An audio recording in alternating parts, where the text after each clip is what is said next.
بسم الله الرحمن الرحیم. السلام علیکم. بیا مدثر یمه د لسم ټولګي د فزیک مضمون لپاره ستاسو په خدمت کې یم.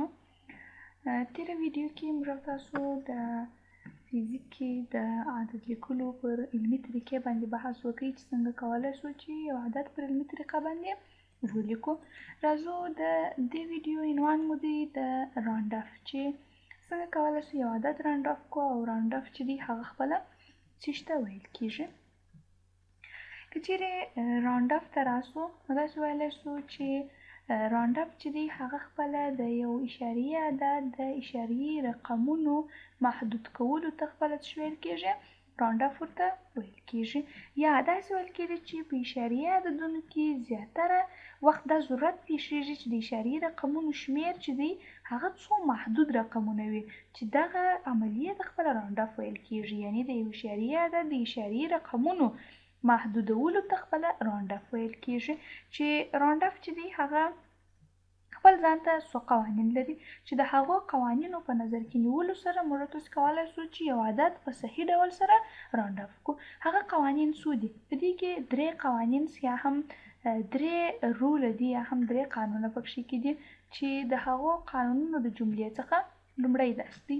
لومړی قانون: که چیرې د اشاریې عددونو اخرنی رقم، که چیرې د اشاریې رقمونو اخرنی رقم چې دی هغه تر 5 لوړ وي، په دغه وخت کې د دغه اخري عدد چې دی هغه له منځه وړو او د اخري عدد په سي عدد سره یو جمع کوو. څنګه؟ د مثال په توګه سره مثلا یو مثال لرو چې مثلا 4.5 دغه عدد څه به کوو؟ راوند اف کوو. معنی د اشاریې رقمونه چې دی دا یې ورته محدود کوو. اوس کله چې دغه عدد موږ راوند اف کوو، د دې لپاره د لومړي قانون پر اساس که چیرې د اشاریې رقمونو اخرنی رقم چې د 7 څخه عبارت دی دغه اخرنی رقم یې تر 5 لوړ و، نو اخرنی رقم له منځه وړو او د ورپسې عدد سره یو جمع کوو. او که چیرې دغه اخرنی رقم یې تر 5 کښته و یا د 5 سره مساوي و، د هغه لپاره جلا قانون لري. لومړی اخري رقم ته ګورو، په دې ځای کې اخري رقم چې دی هغه تر 5 لوړ دی، نو دا چې تر 5 لوړ دی موږ راځو دغه اخري رقم چې دی دا څه به کوو؟ له منځه یې وړو او د ورپسې عدد سره یو څه به کوو؟ جمع کوو. نو وایي په نتیجه کې چې دا مساوي کېږي، دغه عدد چې دی دا په نتیجه کې مساوي کېږي په څو سره؟ په 4.15 سره. په 4.څو سره؟ 4.15 سره. ولې؟ ځکه چې هغه د لومړي قانون پر اساس باندې د اشاریې رقمونو اخرنی رقم چې دی هغه تر 5 لوړ دی، نو کله چې تر 5 لوړ وي نو موږ دی څه به کوو؟ اخري رقم یې له منځه وړو او د ورپسې عدد سره یو جمع کوو. اوس په دې ځای کې یو خبره شته، کله چې تاسو ته یو عدد درکول کېږي چې دغه عدد تاسو راوند اف کړئ، نو د هغه سره تاسو ته دا خبره هم کېږي چې څو اشاریې رقمونه دغه عدد باید راوند اف شي. چې عموما دا خبره داسې کېږي د مثال په توګه سره وایي د 10 په دقت سره راوند اف کړي، یا د مثال په توګه سره وایي د 100 په دقت سره راوند اف کړي، یا د مثال په توګه سره وایي د 0 په دقت سره راوند اف کړي. اوس نو د 10 په دقت څه معنا، د 100 په دقت څه معنا، او همدارنګه د 0 په دقت څه معنا. که چیرې موږ راسو دغه خبرې ته چې وایي دغه عدد د مثال په توګه سره تاسو د 10 په دقت سره څه وکړئ؟ راوند اف کړئ. دا معنا چې د اشاریې اخواته چې څو عددونه دي، یعنې د اشاریې کوم طرف ته؟ د اشاریې چپه طرف ته چې کوم عددونه دي چې هغه ته خپل اشاریې رقمونه ویل کېږي، دا ټول رقمونه یې له منځه یوسئ، فقط یو عدد راته پرېږدئ. که چیرې وایي د 100 په دقت سره راوند اف کړئ، دا معنا چې د اشاریې چپه طرف ته چې څومره عددونه دي یا اشاریې رقمونه دي دغه ټوله له منځه یوسئ، فقط 2 خانې څه وکړئ؟ پرېږدئ. که چیرې وایي د 0 په دقت سره، دا معنا چې ټول عددونه چې دي هغه له منځه یوسئ، د اشاریې رسته چپه طرف ته پاتې شوله هغه 3 رقمونه څه وکړئ؟ پرېږدئ. یعنې که چیرې تاسو ته وایي د 10 په دقت سره، نو معنا دا چې د اشاریې وروسته باید یو عدد وي. که چیرې تاسو ته نو ټول عددونه باید له منځه یوسئ، یعنې راوند اف شي. او که چیرې مثلا تاسو ته وایي د 100 په دقت سره، معنا دا چې د اشاریې وروسته باید 2 رقمونه پاتې شي. ولې؟ دا څنګه اسانه په دې کار باندې پوهېدلی شو. که چیرې تاسو ته د مثلا وایي چې د 100 په دقت، تاسو بس ډایرکټ راسي سیده د سلو صفرو ته ووایي. سل څو صفره لري؟ 2 صفره. نو کله چې 2 صفره واضح خبره ده چې یو چې پر سلو تقسیم کې دا مساوي کېږي په څو سره؟ دا مساوي کېږي په 0.01 سره. یعنې د اشاریې وروسته څو عدد راغله؟ 2 عدد راغله. نو په دغه وخت کې که چېرې موږ وایو چې د سلو په دقت سره، نو دا معنا چې د اشاریې وروسته باید 2 رقمه پرېږدو، نو ټول رقمونه باید راونډ اف سي او له منځه ولاړ سي. او همدارنګه که چېرې مثلا د زرو دا راسي، نو دا معنا چې که چېرې یو پنځ موږ پر څو باندې تقسیم کړو پر زرو باندې، دا مساوي سي په څو سره؟ په 0.001 سره. د اشاریې وروسته څو عددونه راغله؟ 3 عددونه راغله. نو دا معنا چې موږ به څه شي کوو؟ دا معنا چې د اشاریې وروسته به 3 رقمونه پرېږدو، نو ټول رقمونه به راونډ اف کوو او له منځه بیوړو. همدارنګه یو چې پر لس تقسیم کې دا مساوي سي په څه شي سره؟ په 0.1 سره. او مساوي سي په څو سره؟ په 0.1 سره. د اشاریې وروسته څو عددونه راغله؟ 1 عدد راغلی. نو معنا دا چې که چېرې وایي د لسو په دقت سره یې راونډ اف کړئ، نو معنا دا چې د اشاریې وروسته 1 عدد پرېږدئ او نو ټول عددونه د راونډ اف په طریقه سره څه پوکړئ؟ له منځه یوسئ. اوس دلته دغه عدد چې موږ راونډ اف کړئ دا مو د سلو په دقت سره راونډ اف کړئ. ولې مو د سلو؟ څنګه مو د سلو په دقت سره؟ دلته د اشاریې وروسته 3 عددونه وه، موږ چې کله د سلو په دقت سره دی راونډ اف کړئ، نو معنا دا چې نو ټول عددونه مو له منځه یوړل د راونډ اف په واسطه سره، فقط 2 عدد مو د اشاریې وروسته پرېښول. نو چې 2 عدد د اشاریې وروسته پاتې شو، دا معنا چې دغه عدد موږ د سلو په دقت سره څه به کړی دی؟ راونډ اف کړی مو دی. راځو مثلا د دې دویم مثال ته. مثلا په دغه قانون په دویم مثال کې مثلا داسې راته وایي 0.82 مثلا شپږ وایي دغه عدد تاسو ته پوهیږئ راونډ اف کړئ. اوس نو کله چې دغه عدد موږ راونډ اف کوو چې 0.82 دی، نو موږ راځو بیا د دې اخرني اشاریې رقم ته ګورو چې آیا اخرنی اشاریې رقم تر 5 لوړ دی که نه دی. اوس په دې ځای کې که چېرې موږ وګورو، نو اخرنی اشاریې رقم چې دی هغه تر 5 سره کم دی؟ لوړ دی. وخت چې دا تر 5 لوړ سو، نو موږ د قانون پر اساس باندې دغه اخرنی اشاریې رقم چې دی دا څه کوو؟ دغه اخرنی اشاریې رقم له منځه وړو او د وروستني عدد سره څه جمع کوو؟ 1 جمع کوو. نو بالاخره دا عدد تقریبا مساوي کېږي په 0.83 سره. خو بیا خبره هلته مهمه ده چې د څو په دقت سره. اوس دغه عدد چې موږ راونډ اف کړئ دا مو د څو په دقت سره راونډ اف کړئ؟ د سلو په دقت سره مو دغه عدد راونډ اف کړئ. اوس په دې کې یو بل سوال راځي، هغه درته وایي دغه عدد چې موږ ته په لاس راغلی دی چې 0.83 دی، دغه عدد بیا تاسو راونډ اف کړئ د څو په دقت سره؟ د لسو په دقت سره. نو کله چې دا موږ د لسو په دقت سره راونډ اف کوو، نو داسې ویلی سو چې 0.83 چې دی دا مساوي کېږي. دا بل قانون ته دی چې هغه قانون زموږ تاسو دویم قانون دی. دغه سوال بیا په هغه دویم قانون کې څه وکړو؟ حل به یې کړو. راځو چې شي ته د یو وارې د لسو په دقت سره سوالونه حلوو، بیا د سلو په دقت سره سوالونه حلوو، همدارنګه بیا د څو په دقت سره سوالونه حلوو، بیا پسې د زرو په دقت سره سوالونه حلوو. راځو لومړی د لسو په دقت سره یو سوال دی. مثلا په دې سوال کې داسې راغلی دی وایي 9.9. دغه سوال چې دی دا تاسو د لسو په دقت سره څه وکړئ؟ حل یې کړئ. اوس دا سوال چې کله زه د لسو په دقت سره حلوم، نو داسې وایم چې نه چې دی هغه تر 5 لوړ عدد دی، نو نه به څه وکړم، نه به له منځه یوسم او د دې سره به د نور نو سره به څو جمع کړم؟ د دې سره به 1 جمع کړم چې دا په نتیجه کې څو سي. اوس کله چې د دې نو سره 1 جمع کړو دا به 10 سي. خدای چې کله دا عدد خو سپوس له منځه ولاړی. اوس چې کله دا 10 وله، نو 10 خو داسې عدد دی چې د اشاریې وروسته هغه موږ سره کم کولی شو، هغه لیکلی نه شو، هغه یو چې شته اورې هغه 0 لیکو، یو دانه عدد یې سره کم کېږي حاصلېږي. نو کله چې دغه نه مو له منځه یوړه، یو چې پر دې جمع کوو دا به 10 سي. 10 چې لیکو نو 0 به ولیکو، یو به مو حاصل سي. یو به پر چا حاصل، یو به پر چا باندې اچوو؟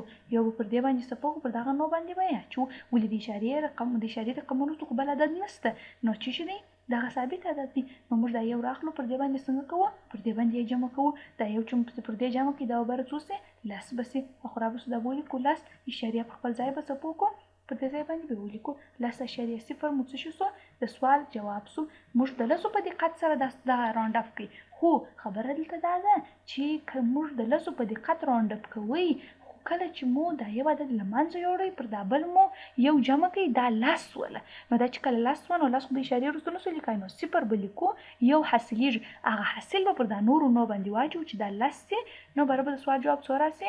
10.0 به د سوال جواب سي. دغه څخه وروسته راځو یو دویم سوال حلوو. مثلا په دې سوال کې داسې راته وایي د مثال په توګه سره تاسو 8.0 مثلا 2 3 4 6 اووه دا تاسو څه پوهیږئ وایي دغه عدد چې دی دا تاسو د زرو په دقت سره څه پوهیږئ راونډ اپ کړئ. دغه عدد د څو په دقت سره راونډ اپ کړئ؟ د زرو په دقت سره یې راونډ اپ کړئ. اوس دغه عدد چې کله موږ د زرو په دقت سره راونډ اپ کوو نو داسې وایو چې دا څه رقم کیږي چې دا مساوي کیږي په څو سره؟ اخرنی عدد ته ګورو. اخرنی عدد څو دی؟ اخرنی عدد چې دی هغه تر 5 لوړ دی. وخت چې د تر 5 لوړ سو نو دغه عدد څه په کومه له منځه یې وړم او د دې سره یو څه په کوم جمع کوم چې په نتیجه کې به چې په لاس راسي. په نتیجه کې به موږ ته 8.2 3 4 اووه به څه بسي په لاس به راسي. موږ ته یې ویلي چې د زرو په دقت سره راونډ اپ کړئ، معنی دا چې ټول اشاري رقمونه باید له منځه یوسو، فقط 3 دانې باید پرېږدو. نو بالاخره راځو دې سوال ته ادامه ورکوو او بیا داسې وایو چې دا به مساوي سي. دا به مساوي سي په څو سره؟ 8 به په خپل ځای ولیکو اشاریه. دا څو دي؟ اووه دي. اووه تر 5 سره کم دي؟ لوړ دي. نو راځم دا اووه بیا څه په کوم له منځه یې وړم او د دې پر ځای باندې د ورپسې عدد سره یو څه په کوم جمع کوم. نو بالاخره د سوال جواب مو داسې شي چې دا مساوي کیږي په 8.2 3 5 سره. دا مو څه شو؟ د سوال جواب شو. د څو په دقت سره مو راونډ اپ کړئ؟ د زرو په دقت سره مو راونډ اپ کړئ. همدارنګه راځو د راونډ اپ دویم قانون ته. د راونډ اپ دویم قانون دا راته وایي چې کله چې یو عدد، لومړی قانون دا رقم و چې کله چې یو عدد تر 5 لوی وي نو تاسو هغه عدد له منځه یوسئ او د ورپسې عدد سره یو جمع کړئ. په دویم قانون کې دا راته وایي که چیرې یو عدد تر 5 کوچنی وي، که چیرې د اشاریې رقمونو اخرنی عدد تر 5 کوچنی وي، بیا څه شو وکړو؟ کله چې د اشاریې رقمونو اخرنی رقم یا اخرنی عدد چې دی هغه تر 5 کوچنی وي، په دغه حالت کې به تاسو هغه اخرنی رقم له منځه وړئ او ورپسې عدد پر خپل ځای لیکئ. معنا دا د مثال په توګه سره مثلا دا سوال راخلو 8.2 3 مثلا 4. دا موږ ته وایي چې دغه سوال دغه عدد چې دی دا تاسو د سلو په دقت سره یې څه وکړئ؟ راونډ اپ کړئ. اوس دا کله موږ د سلو په دقت سره راونډ اپ کوو نو داسې وایو چې دا خپله مساوي کیږي په څو سره؟ دا خپله مساوي کیږي دغه اخرني عدد ته یې واري موږ ګورو چې اخرنی عدد آیا تر 5 لوړ دی که کوچنی دی. اوس دې عدد ته که چیرې وکتل سي دغه عدد چې دی دا تر 5 سره کم دی کوچنی دی. وخت چې دا تر 5 کوچنی دی دغه عدد له منځه وړو او ورپسې عدد پر خپل ځای لیکو، پر خپل حالت یې لیکو، نه یو ورسره جمع کوو نه یو ورڅخه کموو، یعنې دا به بره مساوي سي په 8.2 3 سره. دا به بره چې شي سي د سوال جواب به وسي. یا د مثال په توګه سره مثلا یو بل مثال دی 0.8 مثلا 8 اووه مثلا 3 2. دغه عدد به تاسو څه وکړئ؟ مثال په توګه سره د سلو په دقت سره دی څه وکړئ؟ راونډ اپ کړئ. اوس چې کله زه د سلو په دقت سره راونډ اپ کوم نو داسې وایم چې دا مساوي کیږي په څه شي سره؟ دا مساوي کیږي په 0 به خپل ځای ولیکو اشاریه. اخرنی عدد چې دی تر 5 کوچنی دی. وخت چې تر 5 کوچنی سو نو اخرنی عدد چې دی هغه له منځه وړو او ورپسې عدد خپل ځای لیکو، نو دا به مساوي سي په 0.8 اووه 3 سره. یعنې هغه اخرنی عدد چې دی هغه به پر خپل ځای باندې لیکو. دا چې موږ ته یې ویلي دي چې د سلو په دقت سره راونډ اپ کړئ نو راځو دې ته پسې نوره ادامه ورکوو.